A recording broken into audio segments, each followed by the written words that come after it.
जय हिंद दोस्तों। हमारी क्लास चल रही थी और हम चर्चा कर रहे थे संविधान सभा पर। संविधान सभा पर 2 क्लासें हमारी हो चुकी हैं और उनसे दो क्लासों के दौरान हमने ये देखा है कि संविधान सभा की उत्पत्ति कहाँ से हुई, संविधान का निर्माण करने के लिए क्या क्या किया गया, कौन कौन सी कमेटियाँ बनाई गई। तिलक से लेकर के हमने कैबिनेट मिशन तक की चर्चा की। हमने ये पढ़ा था कि भारतीय संविधान का निर्माण करने के लिए एक कैबिनेट मिशन भारत आया 1946 में और उस कैबिनेट मिशन योजना के इस अनुसार हमने भारतीय संविधान सभा का निर्माण किया। उस भारतीय संविधान सभा में जो हमारी अब तक चर्चा हुई है उसमें हमने अब तक ये देख लिया कि भारतीय जो संविधान सभा थी, भारतीय संविधान सभा में कुल 389 सदस्य रखे गए थे। उन 389 के दौरान हमने ये देखा था कि उन 389 में 292 ब्रिटिश भारत से आए थे, जिनका अप्रत्यक्ष रूप से एकल संक्रमणीय पद्धति के द्वारा चुनाव हुआ। 93 सदस्य देशी रियासतों से चुने गए थे, जिनका देशी रियासतों ने मनोनयन किया है। 4 सदस्य चीफ कमिश्नर प्रांतों से आए, जो तत्कालीन 4 केंद्र शासित प्रदेश थे, दिल्ली, कुर्ग, बलूचिस्तान और अजमेर मेरवाड़ा, वहाँ से हमने उनका निर्वाचन किया है। इस प्रकार 296 सदस्यों का चुनाव करवाया, 93 सदस्यों का मनोनयन हुआ, 93 सदस्यों का देशी रियासतों ने मनोनयन किया। इस प्रकार संविधान सभा का गठन हुआ। संविधान सभा की पहली बैठक 9 दिसंबर 1946 को दिल्ली में आयोजित की गई, दूसरी बैठक 11 दिसंबर 1946 को आयोजित हुई और तीसरी बैठक 13 दिसंबर 1946 को रखी गई, जिसमें संविधान की प्रस्तावना या संविधान का उद्देश्य प्रस्ताव पंडित नेहरू के द्वारा रखा गया। यहाँ तक हमने इसकी चर्चा कर ली थी। अब बात ये हुआ, हमने ये भी देखा था कि कैबिनेट मिशन योजना के बाद में भारत में सत्ता हस्तांतरण करने के लिए अंतिम गवर्नर जनरल के रूप में, अंतिम वाइसराय के रूप में लॉर्ड माउंटबेटन को भारत में भेजा गया था। लॉर्ड माउंटबेटन भारत आते हैं और भारत आकर के वो क्या करते हैं, अपने माउंटबेटन योजना या भारत विभाजन योजना प्रस्तुत करते हैं, जो भारतीय स्वतंत्रता अधिनियम 1947 के रूप में ब्रिटेन की संसद में पारित होती है। और उसी भारतीय स्वतंत्रता अधिनियम 1947 के द्वारा भारत को स्वाधीनता मिलती है, भारत को स्वतंत्रता मिलती है, साथ ही भारत का विभाजन भी भारत और पाकिस्तान के रूप में हो जाता है। अब बात ये हुई कि भारत का विभाजन हो गया, हिंदू बहुसंख्यक क्षेत्र भारत में रह गया, मुस्लिम बहुसंख्यक क्षेत्र पाकिस्तान में चला गया। अब भारत का विभाजन हो गया, अलग अलग राष्ट्र बन गए, तो सीधी सी बात है कि जो हमने संविधान सभा बनाई थी, जिसमें हमने 389 सदस्य रखे थे, उनका भी तो विभाजन होना है। क्यों होना है कि जब दोनों राष्ट्रों को मिलाकर के हमने संविधान सभा बनाई थी और उन राष्ट्रों का एक राष्ट्र के 2 टुकड़े हो गए, एक भारत और एक पाकिस्तान। जब उनके 2 टुकड़े हो गए तो सीधी सी बात है, स्वाभाविक सी बात है, संविधान सभा का विघटन भी होगा। और उस संविधान सभा का विघटन भी हुआ। जिस संविधान सभा में कुल 389 सदस्य थे, 389 सदस्य थे, 15 अगस्त 1947 को भारत का विभाजन हुआ और भारत और पाकिस्तान नाम के जो देश बने, उन भारत विभाजन के बाद भारतीय संविधान सभाओं का भी, जो एकीकृत संविधान सभा थी, उनका भी पुनर्गठन किया गया। और पुनर्गठन करने के बाद जो भारतीय संविधान सभा बचती है, विभाजन के बाद जो भारतीय संविधान सभा बचती है, उस भारतीय संविधान सभा में 389 जो सदस्य थे कुल, उन 389 के अंदर से कितने सदस्य बचते हैं? यहाँ सदस्य रहते हैं 299, यानी 299 सदस्य रहते हैं 389 में से, यानी 90 सदस्य थे वो पाकिस्तान की संविधान सभा में चले गए। 299 सदस्य भारतीय संविधान सभा में रहे। उन 299 सदस्यों में से ये भी 2 भागों में बटे। 229 को ये लिए गए भारतीय राज्यों से, जो भारत के तत्कालीन राज्य थे आजादी के समय, वहां से लिए गए 299 और 70 सदस्य लिए गए भारत के राज्यों से, देशी रियासतों से।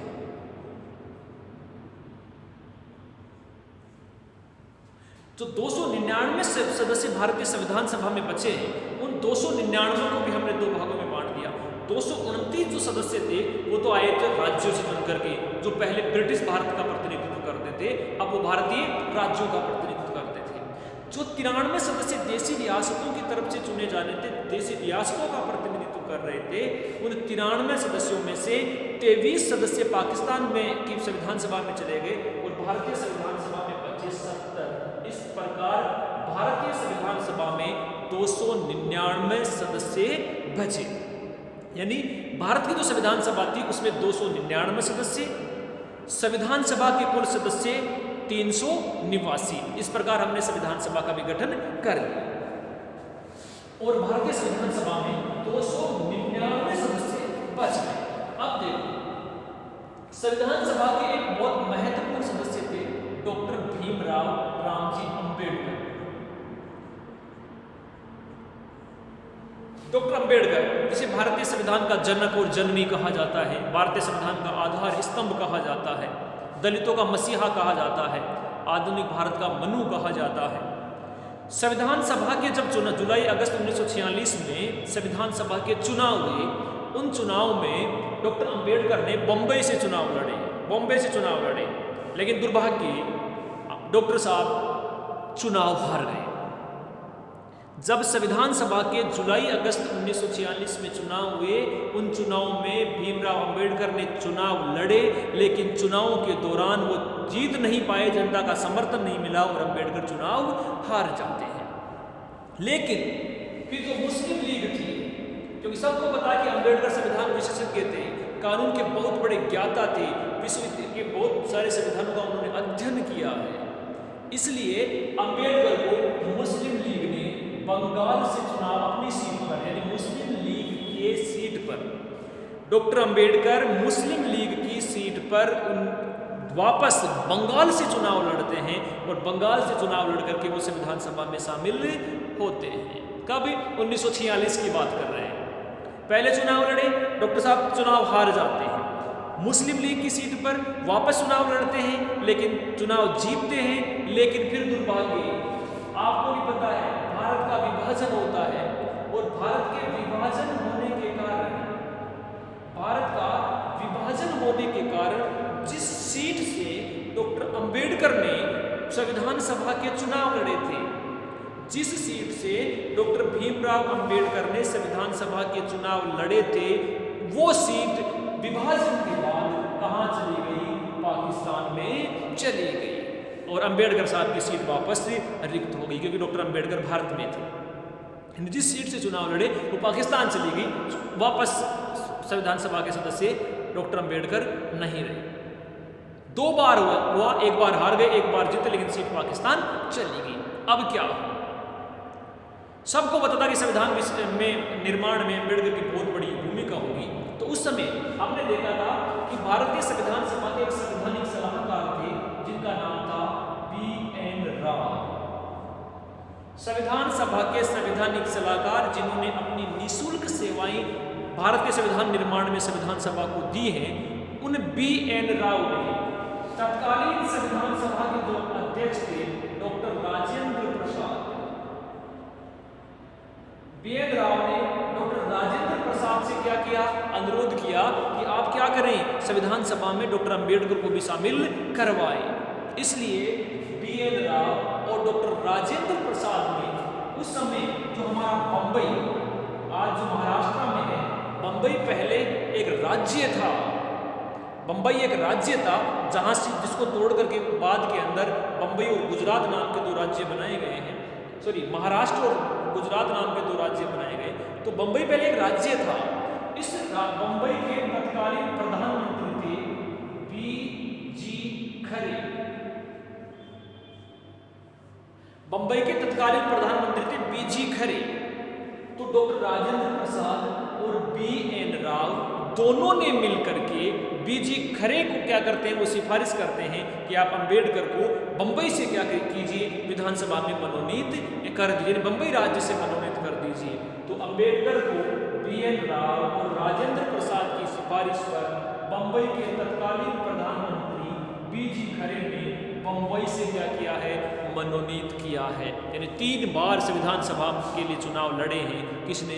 डॉक्टर अंबेडकर ने। और तीसरी बार बंबई राज्य की ओर प्रतिनिधित्व करते हुए डॉक्टर अंबेडकर संविधान सभा में शामिल होते हैं। तो पहले चुनाव लड़े, हार गए।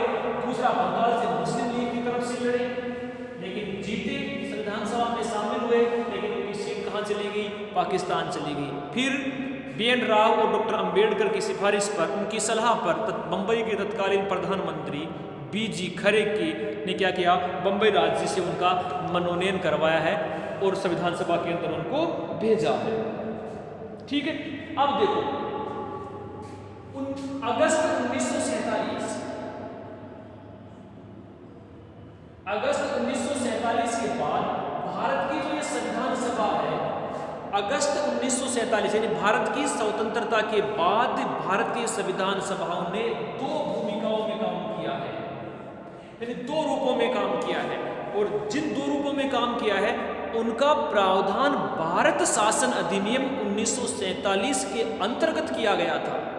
यानी जो भारत शासन अधिनियम 1947 पारित हुआ और जिस अधिनियम के द्वारा भारत को स्वतंत्रता मिली, उस अधिनियम में ये इस बातों का स्पष्ट उल्लेख था कि स्वाधीनता के बाद, स्वतंत्रता के बाद भारतीय संविधान सभा दो रूपों में काम करेगी। और ये दो रूप कौन कौन से होंगे? तो इसमें कहा गया कि संविधान सभा एक तो संविधान सभा के रूप में काम करेगी। संविधान सभा का निर्माण संविधान का निर्माण करने के लिए हुआ है, तो संविधान सभा एक तो संविधान सभा के रूप में काम करेगी। और जब संविधान सभा के रूप में काम करेगी, उस समय इस संविधान सभा के अध्यक्ष होंगे डॉक्टर राजेंद्र प्रसाद, जो कि संविधान सभा के अध्यक्ष भी हैं। यानी डॉक्टर राजेंद्र प्रसाद संविधान सभा का प्रतिनिधित्व, संविधान सभा का अध्यक्षता करेंगे जब संविधान सभा के रूप में काम करेंगी। तो आप कहोगे फिर संविधान सभा के अलावा क्या काम करेगी? तो दूसरे रूप में हमारी संविधान सभा एक रूप में काम और करती थी। भारतीय संविधान सभा संसद के रूप में भी 1947 से काम करना प्रारंभ हो गई थी। यानी विधायिका के रूप में भी भारतीय संसद ने काम करना प्रारंभ कर दिया 1947 के बाद। क्यों कर दिया? क्योंकि 1947 में अंग्रेज भारत को छोड़ करके चले जाते हैं। अंग्रेजों के चले जाने के बाद अंग्रेजों के कानून समाप्त हो जाते हैं, तो सीधी सी बात है फिर भारत में शासन करेगा कौन?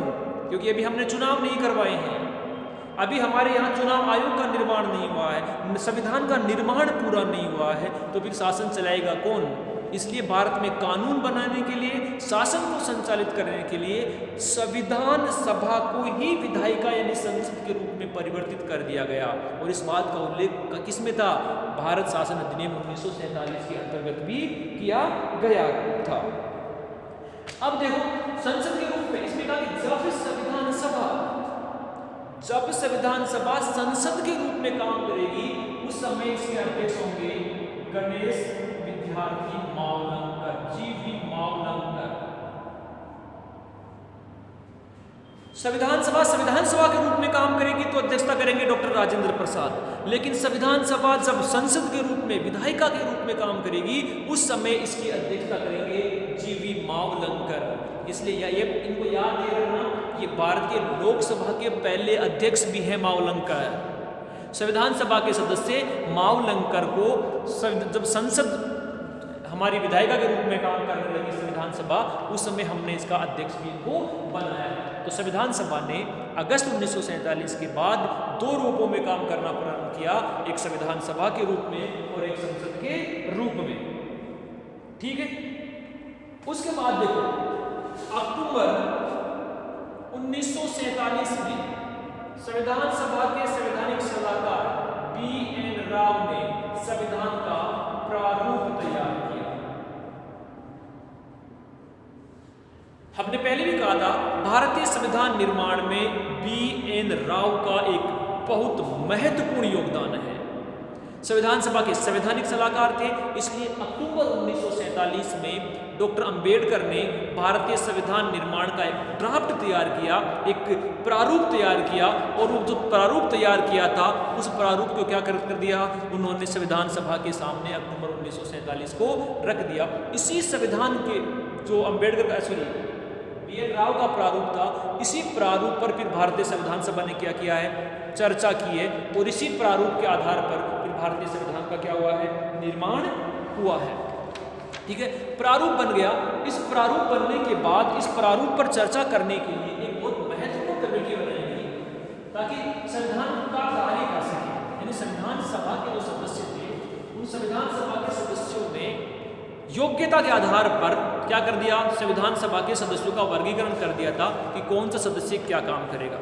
तो जो BN राव ने संविधान का प्रारूप बना करके 1947 में संविधान सभा के सामने पेश किया था, उस प्रारूप पर चर्चा करने के लिए एक समिति बनाई जाती है जिसका नाम है प्रारूप समिति। प्रारूप समिति याद रखना, इस प्रारूप समिति को ड्राफ्ट कमेटी भी कहते हैं, अंग्रेजी में इसको ड्राफ्ट कमेटी कहते हैं। इस कमेटी का एक तीसरा नाम और है, देखो प्रारूप समिति, ड्राफ्ट कमेटी, और इस तीसरा नाम और है इसका, उसका नाम है पांडुलेखन समिति। पांडुलेखन समिति, प्रारूप समिति, ड्राफ्ट समिति या पांडुलेखन समिति, इसका गठन किया जाता है 29 अगस्त 1947। एक महत्वपूर्ण कमेटी थी जिसने भारतीय संविधान के निर्माण में बहुत महत्वपूर्ण योगदान दिया।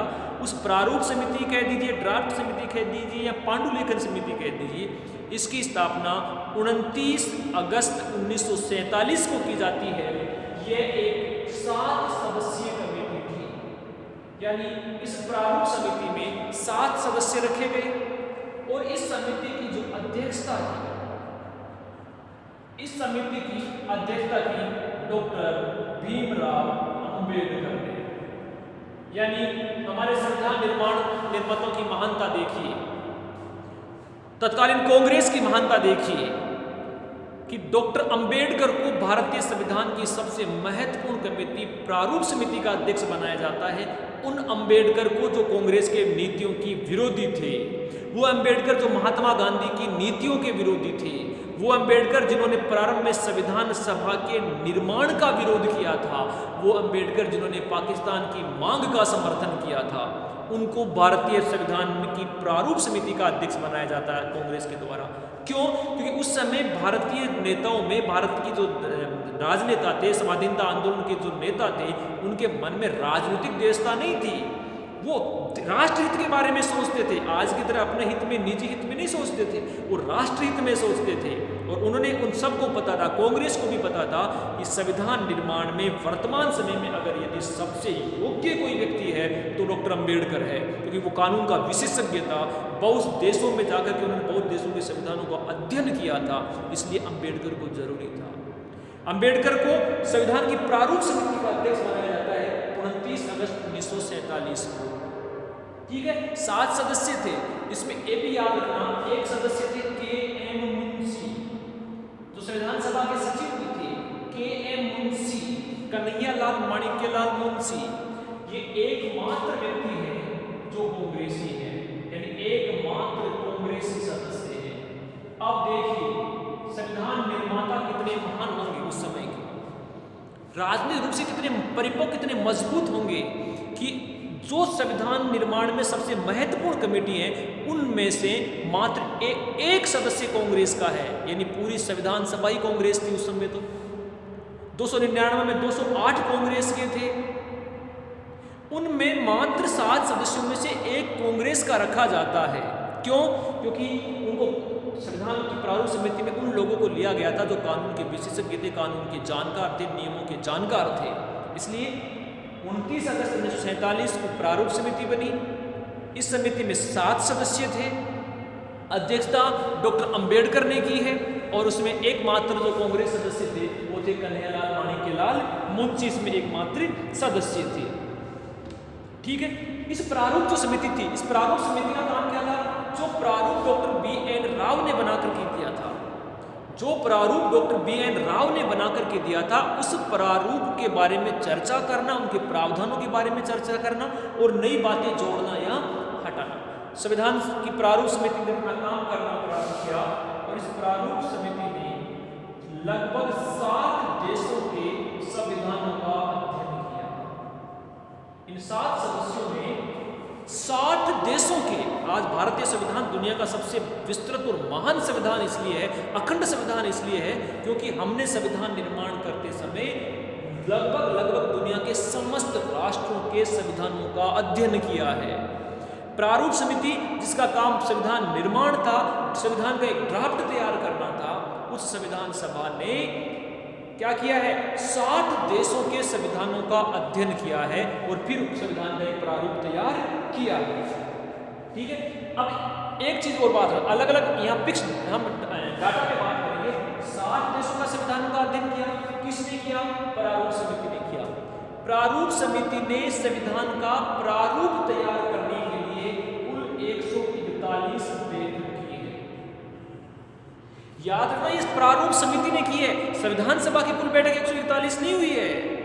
संविधान सभा की जो प्रारूप समिति थी, ड्राफ्ट कमेटी थी, उस ड्राफ्ट कमेटी ने संविधान का प्रारूप तैयार करने के लिए कुल 141 बैठक की है इन 7 सदस्यीय कमेटी ने। ठीक है, 141 बैठक की और 141 बैठक करके 60 देशों के संविधानों का अध्ययन करके ये क्या करते हैं, अपना संविधान का जो प्रारूप है वो प्रारूप बनाते हैं, संविधान के अनुच्छेद बनाते हैं और प्रारूप बना करके क्या करते हैं, वो संविधान सभा में प्रस्तुत कर देते हैं। यानी 7 सदस्यीय कमेटी ने 141 बैठक करके अपना प्रारूप क्या कर दिया, तैयार करके रख दिया। उस प्रारूप समिति के द्वारा जो बनाया गया ड्राफ्ट था, उसी पर फिर एक एक बात पर संविधान के सदस्यों ने क्या की है, चर्चा की है, संविधान सभा के सदस्यों ने। तो जो कमेटी थी उनके ऊपर जो चर्चा हुई, तो भारतीय संविधान के कुल 3 वाचन हुए। वाचन का मतलब 3 सत्र हुए, 3 बार भारतीय संविधान को पढ़ा गया, उनके ऊपर धारावार हुआ। यानी प्रश्न ये बने, भारतीय संविधान के कुल कितने वाचन हुए थे, तो भारतीय संविधान के 3 वाचन हुए थे। इसका जो प्रथम वाचन हुआ था, यानी पहली बार संविधान पे जो चर्चा की गई थी, वो प्रथम वाचन हुआ था 4 नवंबर 1948 से 9 नवंबर 1948, यानी 5 दिन। 4 नवंबर 1948 से लेकर के 9 नवंबर 1948, यानी कुल 5 दिन संविधान सभा का पहला प्रारूप पर चर्चा हुई थी। इस दिन डॉक्टर अंबेडकर के द्वारा भारतीय संविधान का प्रारूप संविधान सभा में रखा गया था। 5 दिन पर इस पर चर्चा हुई और उसके बाद पहला वाचन क्या हो गया, पूरा। तो इसका जो द्वितीय वाचन था, दूसरी बार जो संविधान पढ़ा गया, तो द्वितीय वाचन सबसे महत्वपूर्ण था। ये हुआ 15 अक्टूबर 1948 को प्रारंभ हुआ और 17 अक्टूबर 1949 को समाप्त हुआ। 15 अक्टूबर 1948 को शुरू होकर 17 अक्टूबर 1949 तक इसका दूसरा वाचन हुआ। अब देखो, ये सबसे लंबा वाचन था। आज भी भारतीय संसद में या किसी भी राज्य की विधानमंडल में जब कानून बनता है तो वो 3 वाचनों से होकर के गुजरता है। पहला वाचन जिसमें कोई विधेयक या कानून प्रस्तुत किया जाता है, तो यहाँ पर संविधान प्रस्तुत किया गया है। दूसरे वाचन में, यानी इस वाचन में संविधान की प्रत्येक धारा पर एक एक बिंदुवार संविधान सभा के सदस्यों ने चर्चा की है। यानी सभी सदस्यों ने बिंदुवार इसकी क्या की है, चर्चा की है, पॉइंट टू पॉइंट चर्चा की है भारतीय संविधान सभा के सदस्यों ने। और चर्चा करके क्या किया, एक एक बिंदु को उन्होंने पारित किया, ये जोड़ना है, इसके ऊपर सभी के विचार लिए गए। नहीं जोड़ना है, किसी बात को रखना है तो क्यों रखना है, किसी बात को हटानी है तो क्यों हटानी है। इन दोनों बातों पर भारतीय संविधान सभा के सदस्यों ने विस्तृत चर्चा की है और विस्तृत चर्चा करने के बाद सारे अधिनियमों को क्या करते गए, पारित किए करते गए। किसको रखना है, किसको नहीं रखना, जोड़ते चले गए। इसका जो तृतीय वाचन है, तीसरा जो वाचन है, इसका तृतीय वाचन हुआ था 14 नवंबर को शुरू हुआ था और 26 नवंबर 1949 को ये समाप्त हो गया था। जो संविधान सभा की अंतिम बैठक हुई थी, अंतिम बार संविधान को, इसी दिन संविधान को अंगीकृत अधिनियमित और आत्मार्पित किया गया था। तो भारतीय संविधान के 3 वाचन हुए। पहला वाचन कब हुआ, यानी पहली बार संविधान सभा में संविधान का प्रारूप रखा गया था 4 नवंबर 1948 से लेकर के 9 नवंबर 1948 तक संविधान का प्रारूप रखा गया, संविधान पेश किया गया संविधान सभा में प्रारूप समिति के द्वारा। क्लियर। दूसरा क्या हुआ, जो दूसरा वाचन हुआ वो 15 अक्टूबर 1948 से लेकर के 17 अक्टूबर 1949 तक चलता है, यानी लगभग 12 महीने तक, एक साल तक भारतीय संविधान के प्रारूप पर एक एक बिंदु पर, एक एक धारा पर, एक एक अनुच्छेद पर संविधान सभा विस्तृत चर्चा करती है और उनको पारित करती है। जिसको रखना है उसको रखते हैं, जिसको हटाना है हटाते हैं, और अगर कोई नई चीज जोड़नी है तो वो नई चीज भी संविधान सभा के द्वारा जोड़ी गई। इस प्रकार तृतीय वाचन हुआ। तृतीय वाचन जो हुआ वो 14 नवंबर को हुआ और 26 नवंबर 1949 को क्या हो गया, ये पारित हो गया। और इसी दिन लास्ट के दिन 26 जनवरी के दिन डॉक्टर जो अम्बेडकर थे, उन डॉक्टर अम्बेडकर ने संविधान की जो प्रस्ताव को पास रखा था, the constitution will be passed नाम का एक अधिवेशन, एक प्रारूप, एक बिल अम्बेडकर ने रखा था 26 नवंबर 1949 को, और इसी दिन संविधान सभा ने उस बिल को पारित कर दिया था, यानी संविधान को अंगीकृत कर लिया था, अधिनियमित कर लिया था, आत्मार्पित कर लिया था, जिसकी बात अपने प्रस्तावना भी की थी कि भारतीय संविधान अंगीकृत, अधिनियमित और आत्मार्पित हुआ। और ये कब हुआ, ये हुआ 26 नवंबर 1949 को। ठीक है, इस प्रकार संविधान सभा की कुल 3 वाचन हुए और 3 वाचनों के द्वारा संविधान का निर्माण किया गया।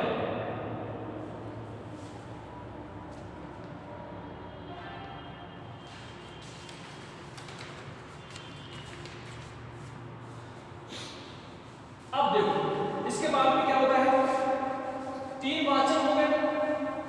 3 वाचन के अलावा क्या हुआ, इसके सत्र भी तो हुए, अधिवेशन भी तो हुए, तो संविधान सभा के 3 तो वाचन हो गए। अब बात यह कि अधिवेशन कितने हुए इसके,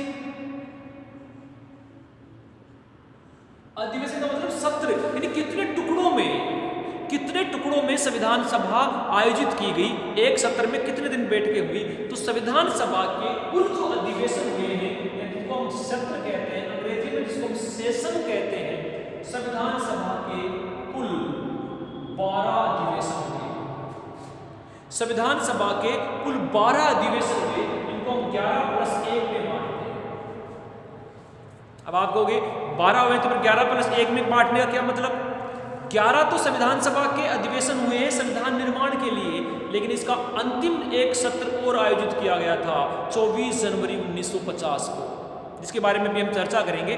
तो संविधान सभा के कुल जो अधिवेशन हुए हैं, कुल अधिवेशन हुए हैं 12, 11 अधिवेशन 26 नवंबर तक हो गए थे, 12वां अधिवेशन 24 जनवरी 1950 को आयोजित किया गया। ठीक है, अंतिम जो अधिवेशन था इसका, संविधान सभा का अंतिम जो अधिवेशन था, ये अंतिम अधिवेशन हुआ था 24 जनवरी 1950।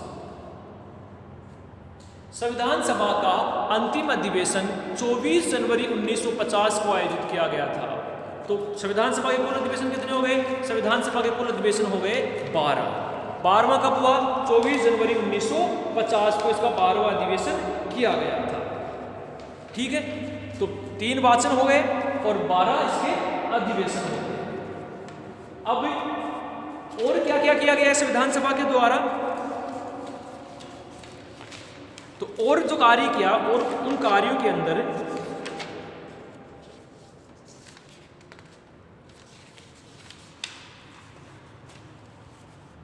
अब देखो 26 नवंबर को याद रखना, इस दिन भारतीय संविधान अंगीकृत हुआ है, इसी दिन भारतीय संविधान अधिनियमित हुआ है, और इसी दिन भारतीय संविधान आत्मार्पित हुआ है। यानी कहने का मतलब यह है कि भारतीय संविधान का निर्माण 26 नवंबर 1949 को पूरा हो गया था, बनकर के तैयार हो गया था, अंगीकृत, अधिनियमित और आत्मार्पित हो गया था। और यह भी याद रखना साथी, इसी 26 नवंबर को भारतीय संविधान आंशिक रूप से भारतीय संविधान लागू भी हो गया था। वैसे तो पूर्ण रूप से भारतीय संविधान 26 जनवरी 1950 को लागू हुआ है, लेकिन आंशिक रूप से अगर हम बात करें तो भारत का संविधान 26 नवंबर 1949 को ही लागू हो गया है। इस दिन भारतीय संविधान के 16 अनुच्छेद लागू हो गए थे। 26 नवंबर 1949 को भारतीय संविधान के 16 अनुच्छेद लागू कर दिए गए थे। कब? 26 नवंबर को, यानी भारतीय संविधान आंशिक रूप से 26 नवंबर को लागू हो गया था। अब इस 26 नवंबर का भी एक महत्व है। क्या है? 26 नवंबर को हमारा संविधान बनकर के तैयार हुआ, स्वीकार हुआ, अंगीकृत हुआ। इसलिए इस 26 नवंबर को पहले बनाया जाता था विधि दिवस, कानून दिवस के रूप में। याद रखना, 26 नवंबर को विधि दिवस के रूप में बनाया जाता था, कानून दिवस के रूप में बनाया जाता था। और ये किसकी सिफारिश पर? हमारे जोधपुर के हुए थे एमएल सिंघवी की सिफारिश पर संविधान के जो अंगीकृत दिवस था 26 नवंबर, उस 26 नवंबर को हम विधि दिवस के रूप में मनाया करते थे। लेकिन 2014 में जब सत्ता परिवर्तन हुआ, नरेंद्र मोदी के नेतृत्व में भाजपा की सरकार बनी, एनडीए की सरकार बनी, तो इस 26 नवंबर को हमने विधि दिवस की जगह बनाना प्रारंभ कर दिया संविधान दिवस। यानी 26 नवंबर वर्तमान में किस रूप में बनाया जाता है? तो याद रखना, इस संविधान दिवस के रूप में बनाया जाता है। और कब से बनाया जा रहा है? ये बनाया जा रहा है 2015 से। वर्तमान में 26 नवंबर को हम संविधान दिवस के रूप में बनाते हैं, और ये 2015 से प्रारंभ हुआ था। उससे पहले 2015 से पहले हम 26 नवंबर को विधि दिवस के रूप में बनाते थे, कानून दिवस के रूप में हम बनाते थे। ठीक है। अब देखो, जिस दिन भारतीय संविधान अंगीकृत, अधिनियमित और आत्मार्पित हुआ, कब? 26 नवंबर को। उस 26 नवंबर के दिन भारतीय संविधान के ऊपर क्या किए गए? हस्ताक्षर किए गए। भारतीय संविधान सभा में कुल कितने सदस्य हैं? 299।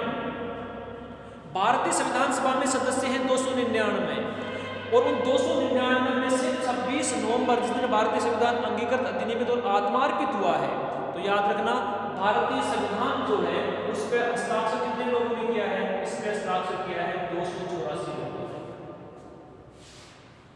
26 नवंबर को भारतीय संविधान अंगीकृत और अधिनियमित आत्मार्पित हो रहा है। संविधान पर जो हस्ताक्षर हुए हैं 284 लोगों के। आप कहोगे 299 में से 84 के क्यों? तो उस दिन 284 सदस्य ही संविधान सभा में उपस्थित थे, इसलिए 284 सदस्यों ने इसके ऊपर हस्ताक्षर किए। इस हस्ताक्षर में याद रखना कि संविधान सभा के जो हमारा संविधान बना है, उस संविधान के ऊपर प्रथम हस्ताक्षर किए हैं पंडित जवाहरलाल नेहरू। पहला हस्ताक्षर किया नेहरू ने, और संविधान के ऊपर जो अंतिम हस्ताक्षर किए हैं वो किए हैं संविधान सभा के अध्यक्ष डॉक्टर राजेंद्र प्रसाद ने। संविधान की जो प्रति है उस पर पहला हस्ताक्षर किया है नेहरू ने, और आखिरी में जो हस्ताक्षर किए हैं वो किए हैं डॉक्टर राजेंद्र प्रसाद ने। पहला नेहरू ने, अंतिम राजेंद्र प्रसाद ने इसके ऊपर हस्ताक्षर किए हैं। 26 नवंबर 1949 जिस दिन भारतीय संविधान अंगीकृत, अधिनियमित हुआ, संविधान स्वीकार हुआ, उस दिन भारतीय संविधान में 395 अनुच्छेद थे। 26 नवंबर 1949 को भारतीय संविधान में 395 अनुच्छेदों को स्वीकार किया गया था। तो अनुच्छेद कितने? 395। भारतीय संविधान के जो भाग थे वो भाग थे 22। 395 अनुच्छेद थे, 22 भाग थे, और क्या थे? इसमें 8 अनुसूचियां थी।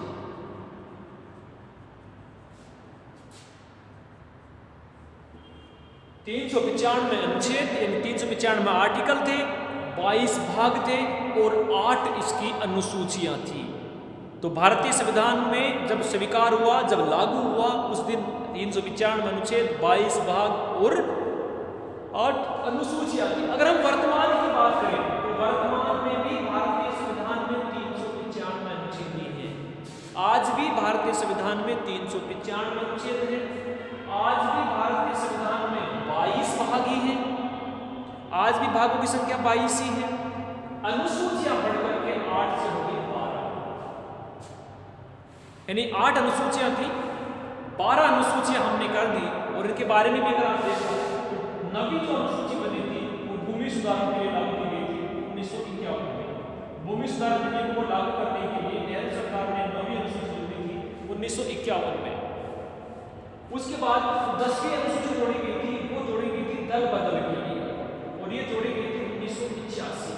एक कानून बना था दल बदल कानून, 1985 में राजीव गांधी की सरकार ने ये जोड़ा था।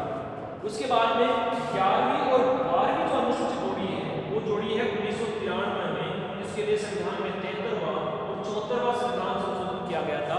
तो ये जो 11वीं अनुसूची जोड़ी गई है वो जोड़ी गई है पंचायती राज के लिए, और 12वीं अनुसूची जोड़ी गई है नगरीय संस्थाएं हैं, नगर पालिका है, नगर निगम है, उनके लिए हमने जोड़ी है। तो अब तक 12 अनुसूचियां हैं। यानी वर्तमान स्थिति की अगर हम बात करें संविधान की, तो वर्तमान समय में भारतीय संविधान में 395 अनुच्छेद हैं, 12 अनुसूचियां हैं, 22 भाग हैं। ठीक है, इस प्रकार भारतीय संविधान का निर्माण हुआ। उसके बाद में अगर देखें 24 जनवरी 1950 को भारतीय संविधान सभा की अंतिम बैठक होती है। 24 जनवरी 1950 को भारतीय संविधान सभा की अंतिम बैठक होती है, और अंतिम सत्र भी है, अंतिम बैठक भी है और अंतिम सत्र भी है। यानी भारतीय संविधान सभा की अंतिम जो बैठक, संविधान हमने स्वीकार कर लिया 26 नवंबर को ही, लेकिन उसके बाद फिर संविधान सभा को एक बार बुलाया जाता है। कब? 24 जनवरी 1950 को। इस दिन संविधान सभा का 12वां सत्र आयोजित किया जाता है, और इसी दिन संविधान सभा की अंतिम बैठक भी आयोजित की जाती है। ठीक है, इसमें क्या हुआ? इस बैठक में, याद रखना, इस बैठक में भारतीय संविधान का राष्ट्रगान और भारतीय संविधान का राष्ट्रगीत स्वीकार किया गया। 24 जनवरी 1950 के दिन भारतीय संविधान का राष्ट्रगान जनगण मन को स्वीकार किया गया, और राष्ट्रीय गीत वंदे मातरम, इसको भी भारतीय संविधान सभा ने 24 जनवरी 1950 को स्वीकार किया है। इसके अलावा क्या हुआ है? इसी दिन 24 जनवरी के दिन ही भारतीय संविधान सभा की जो है 30वीं प्रति, उस पर हस्ताक्षर हुए। भारतीय संविधान की कुल 3 प्रतियां बनी थी, हिंदी, अंग्रेजी और अंग्रेजी हस्तलिखित। हिंदी, अंग्रेजी और अंग्रेजी हस्तलिखित 3 प्रतियां बनी है भारतीय संविधान की। 30वीं प्रति पर भी हस्ताक्षर इसी दिन हुए हैं। सबसे महत्वपूर्ण याद क्या रखना है, 24 जनवरी के दिन भारत के राष्ट्रपति का चुनाव हुआ है। भारत के जो राष्ट्रपति हैं, 24 जनवरी के दिन भारतीय संविधान सभा ने राष्ट्रपति का निर्वाचन किया है। किसका किया है? राजेंद्र प्रसाद का किया है। राजेंद्र प्रसाद का किया है। डॉक्टर राजेंद्र प्रसाद को राष्ट्रपति बनाने का प्रस्ताव प्रस्तुत किया पंडित जवाहरलाल नेहरू क्या लेकर के आते हैं? इनको राष्ट्रपति बनाने का प्रस्ताव लेकर के आते हैं कि डॉक्टर राजेंद्र प्रसाद को क्या बना दिया जाए? भारत का पहला राष्ट्रपति बना दिया जाए। इस प्रस्ताव का जो समर्थन करते हैं, अनुमोदन जो करते हैं, वो अनुमोदन करते हैं तत्कालीन रियासती विभाग के प्रमुख और तत्कालीन गृह मंत्री लौह पुरुष सरदार वल्लभ भाई पटेल। सरदार वल्लभ भाई पटेल कहते हैं कि हाँ, राजेंद्र प्रसाद को राष्ट्रपति बना दिया जाए। इसलिए 24 जनवरी 1950 को भारत के प्रथम राष्ट्रपति डॉक्टर राजेंद्र प्रसाद का निर्वाचन किया जाता है, जो 26 जनवरी 1950 को क्या लेते हैं? शपथ लेते हैं। संविधान जो सभा की, अब याद रखना, संविधान सभा ने संविधान के प्रारूप पर कुल 114 दिन चर्चा की। 2 बातें याद रखना, प्रारूप समिति ने संविधान के प्रारूप पर 141 बैठक की है, लेकिन संविधान सभा ने प्रारूप समिति का जो प्रारूप था उस प्रारूप पर 114 बैठकें आयोजित की हैं। 12 सत्र, 3 वाचन, 114 बैठकें इन्होंने क्या की है? आयोजित की है। संविधान को अगर बनाने की समय की बात करें तो संविधान को बनाने में, सबको पता है, भारतीय संविधान को बनाने में 2 वर्ष 11 माह और 18 दिन का समय लगा। भारतीय संविधान का निर्माण करने में 2 वर्ष 11 माह और 18 दिन का समय लगा है, जबकि लगभग इस पर 64 लाख रुपए का खर्च आया। लगभग संविधान निर्माण को करने में लगभग 64 लाख रुपए खर्च हुए हैं। तो 2 वर्ष 11 माह और 18 दिन का समय लगा, लगभग 64 लाख रुपए खर्च हुए। 3 वाचन हुए, 114 बैठकें हुई, 12 सत्र आयोजित किए गए। प्रथम बैठक 9 दिसंबर 1946 को आयोजित हुई, जबकि अंतिम बैठक संविधान सभा की 24 जनवरी 1950 को आयोजित की गई। इसी 24 जनवरी 1950 के दिन भारतीय संविधान सभा ने संविधान सभा का क्या कर दिया? विघटन कर दिया। याद ना, 24 जनवरी 1950 को ही भारतीय संविधान सभा ने संविधान सभा को विघटित कर दिया था। और यही संविधान सभा किसके रूप में परिवर्तित हो गई थी? संसद के रूप में, विधायिका के रूप में परिवर्तित कर दी गई। यानी संविधान निर्माण का काम इनका पूरा हो गया और 26 जनवरी 1950 को भारतीय संविधान लागू हो गया। इसके बाद अब हमारा और इसी संविधान सभा में बचता कि प्रमुख कमेटियां कौन कौन सी बनी थी और किस देश से कौन कौन से प्रावधान हमारे संविधान सभा में लिए थे, ये नेक्स्ट वीडियो में हम देखेंगे। अब तक जिन्होंने भी हमारे चैनल को सब्सक्राइब नहीं किया है वो सब्सक्राइब कर दें, लाल बटन को दबाएं ताकि सारी वीडियो आप तक पहुंचते रहें। धन्यवाद।